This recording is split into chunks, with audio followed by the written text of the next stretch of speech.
Pamirsa Ubud pinaka wewidangan sane megenah ring Kabupaten Gianyar sampun munggah dados destinasi wisata sane sampun keloktah majeng wisatawan domestik wiadin internasional.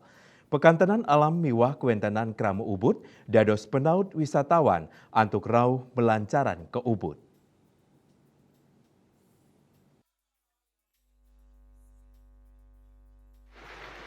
Diukerin Ubud dados pusat utama tetanduran Tambe ring Bali.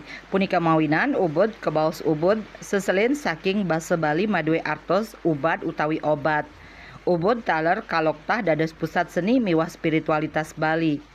Akehan kramane makarya dados petani seniman tur ngelimbakang ring layanan wisata skadi restoran, hotel, spa, yoga, miwah sanelianan. Panglimbakan destinasi wisata Ubud memargi becik kantos munggah dados pusat kesenian ring Bali. Paiketan palemahan ring desa Ubud pinih luwih sani ngedautin manah wisatawan.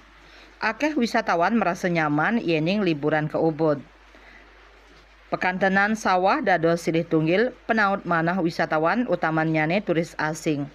Kauningin taler ring warse kali-tali Plekutus, wilangan wisatawan sane rauh ka Ubud pinih akeh sayang sareng wewidangan Bali ring sisi Klod. Krama sane jagi mawisata, Ubud sida dados silih tunggil destinasi sane patut kapilih.